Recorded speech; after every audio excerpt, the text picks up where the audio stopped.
Right, so the public beta for Monster Hunter Wilds just became available, and yeah, we are testing the performance with the RTX 4080 Super. I'll put up all the specs on the screen right now. That is paired with a 14600K of CPU, and that again is paired with DDR5 6400 mega transfers per second CL32 memory. Now, before we get into the benchmarks, I just actually want to talk about one thing here. So let me just put up the game's system requirements here quickly. Now, for those of you who don't remember, this game actually came out with the requirements of frame generation enabled. Then if you look at the footnote or over here, it actually says that the game is expected to run at 1080p upscaled 60 frames per second with frame generation enabled under the medium graphics setting. Now, 60 frames per second with frame generation enabled as a final output is just horrible, and I just want to talk about that. I just want to show you that quickly. All right, so we are back in the game, and I've got my frame rate locked to 60 frames per second. Okay, and it shows a render latency, but I'm going to try and just change that to system latency. So in the top right hand corner, we've got the performance overlay from NVIDIA as well, right? So locked to 60 frames per second, and I'm going to change the numbers to say average PC latency, and then we'll just compare the latency differences between frame generation on and off at 60 frames per second. Alright, so here we are. I just had to restart the game because for some reason it did not want to change to average PC latency. But anyway, we are at locked 60 at 1440p on the Ultra preset and no frame generation. So our average PC latency in the top right hand corner there is around 43-ish milliseconds, right? The game feels okay, although you can definitely feel a slight delay in the input latency at 60 frames per second.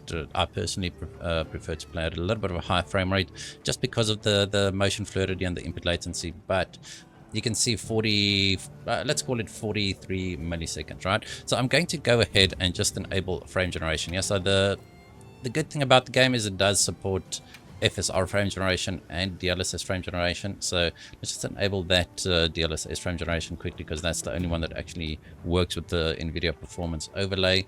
And now you can see our average PC latency almost doubled, right? So it's 80 milliseconds there, 82, and it's going to stabilize at around the mid 80s. So we gained 40 milliseconds in input latency. Now I know that this measurement is not 100% correct. It's software based on NVIDIA, the GeForce Experience app, but it's definitely noticeable. 60 frames per second with frame generation is kind of bad, and there are definitely some visual artifacting as well if you move the camera around quite a bit, because now technically you are getting around 30 frames per second. You're getting the input latency of around 30 frames per second, and I mean, if you play with the controller it's probably fine, but keyboard and mouse, it's definitely noticeable.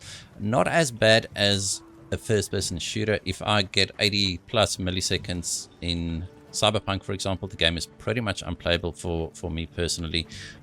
This being maybe slightly slower paced, you don't have to aim as accurately, but it's definitely not ideal to try and hit 60 frames per second with frame generation enabled. All right, I'm going to remove the frame rate cap, and then we'll just do a little bit of a normal benchmark here. All right, so currently we're at 1440p. I'm using an external capture card for all my captures, just so that it does not affect performance, and that's pretty much it. No frame rate caps, no VSync.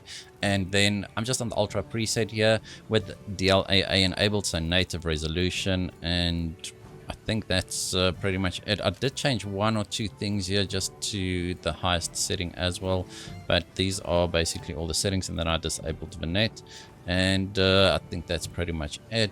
And if we go back into town here, we are getting 73 frames per second on an RTX 4080 Super.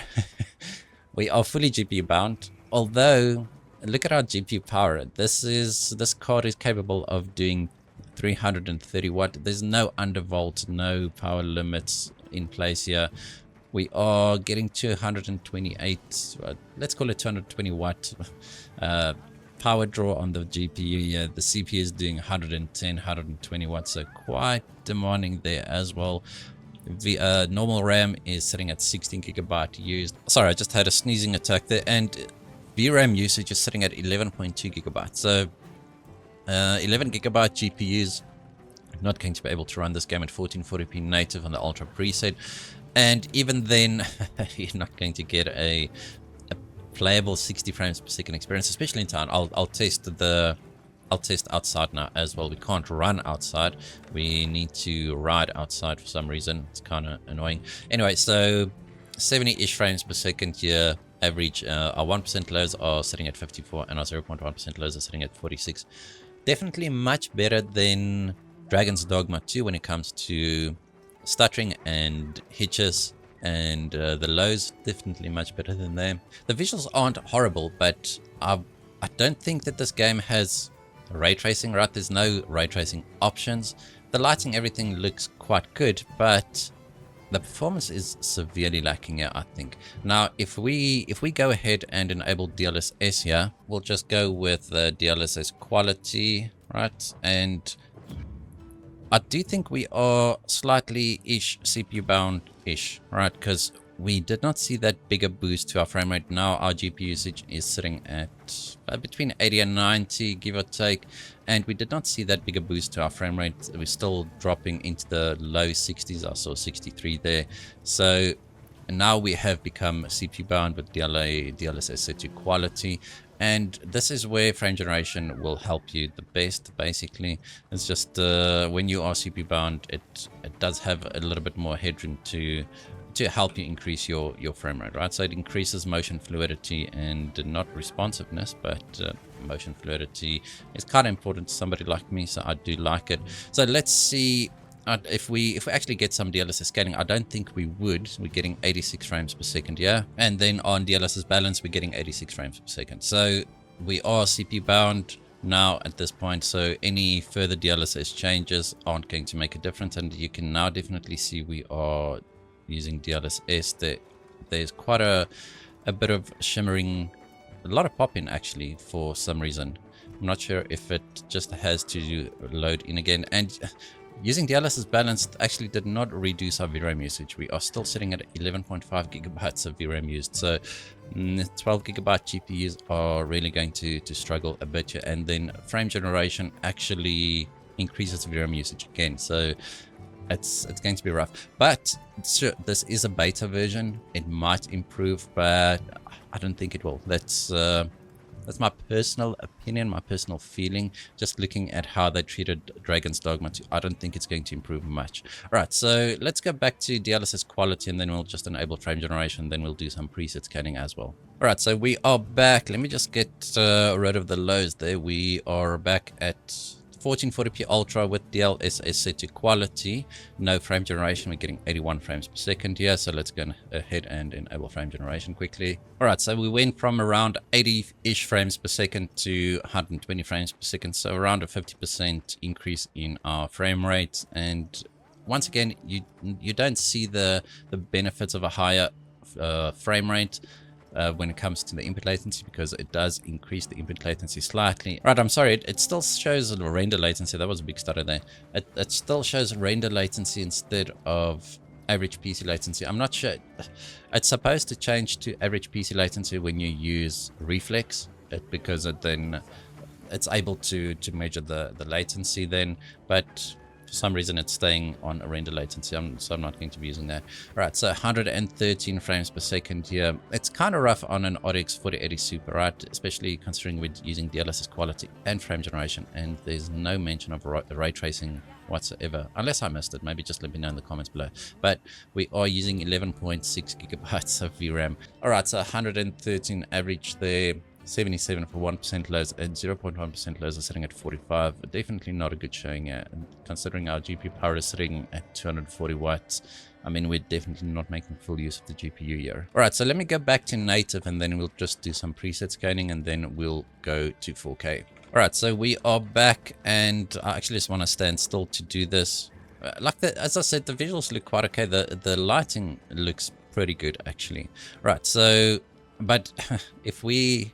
I don't know if you can see this is exactly what happened with Dragon's Dogma as well. Just look at the pixelated look here, but the texture quality is kind of disappointing. Okay, so 76-ish, 78 frames per second standing still in this spot. I'm going to do some preset scaling, and let's see if dropping down to the high and medium presets will make a difference, although I don't think so because we are borderline CPU bound here. Alright, so dropping down to the medium preset bumped us up 5 frames per second. We went from 78 frames per second to 83 frames per second here. Alright, dropping down to medium netted us another 3 to 5 frames per second, right? But you can see our GPU usage is starting to suffer. I saw 89%, 92% there.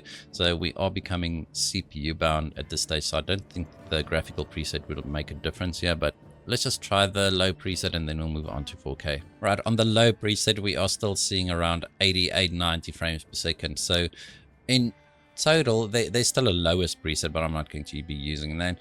In total, we went from 78 frames per second to 90 frames per second, going from ultra to low. So preset scaling definitely not making a difference here for us. The visuals look much, much worse. Just look at the textures of the rock and the geometry detail of the rock. It seems non-existent. Yet we did not gain anything really, and I think it's oh wow, just look at the textures here. That's horrible. I mean, you can't even pull those textures, right? So sure, we are CPU bound, and maybe if we had a 7800 X3D, we'd see some better scaling. But we are definitely CPU bound here with the 14600 KF and the RTX 4080 Super at these settings. Right, let's change it back to Ultra Native, and then we'll test 4K. Alright, so Ultra Native 4K. This is not looking good. I don't think that our textures fully loaded back in again, but our frame rate is sitting at, our textures definitely did not load in. We are sitting at 40-ish frames per second here. So these are the kind of bugs that you'll see with the beta, right? I don't think this should make it into the final version, but you can see our settings definitely did not apply here. Let's just make sure that it actually was selected there. So sure, it's on the Ultra preset. So I'm just going to see if I can restore it. I'm going to change it back to medium and then Ultra again. Let's see if it actually helps. Alright, so I restarted the game and it seems that the textures have now loaded in, and that's apparent from our VRAM usage. It's creeping up to around 12 gig and then it flashes maybe, and then it goes back down to 10 and then goes back up to 12 again. So we're getting 40 frames per second at 4K Ultra Native. Right, so Ultra preset definitely not the way to go. So let's do DLSS scaling here with the 4K, and then we'll do preset scaling as well. Right, so changing to DLSS Quality, netted as around 20 frames per second. We are now seeing 68, 69 frames per second here. And DLSS balanced gets us another 5 frames per second, give or take. So from here on out, I'd say the scaling would be, you'd see diminishing returns. So maybe just use quality if you're going to play at 4K. And then performance went to 75, 76 frames per second. Okay, so there's definitely a lot less scaling going further down. So DLSS Quality, there's around a 10 frames per second, not even a 10 frames per second difference between DLSS Quality and DLSS Performance. And I do think that we'll just stick with DLSS Quality here. Alright, and then enabling frame generation here at DLSS Quality on the Ultra preset. We are seeing around 90-ish frames per second, and the input latency is definitely quite high. Once again, even after the restart, it does not display the average PC latency. So I can't show you that, unfortunately, but it does not feel great. 80 frames per second with frame generation enabled is not really that good. So sorry that I reset the lows there because it actually did stutter when I opened up the NVIDIA overlay. But you can see that the game does have some stuttering here now when just running around. Previously at 1440p we saw a lot less of that, but it seems to be a little bit more stuttery at 4K. Right, so let's go back to native, and then we'll just do preset scaling, and then I'll just do 1 or 2 tests outside as well. Alright, so we're back at native DLAA on the Ultra preset. Don't mind the frame time graph, it's just me changing settings. So 45 frames per second here. Let's see what the presets can do here for us. Dropping it down to the high preset basically changed to nothing. Going down to medium, we are seeing 50 frames per second. So like 4 or 5 frames per second difference. from ultra to medium. So preset scaling definitely does not make a difference here.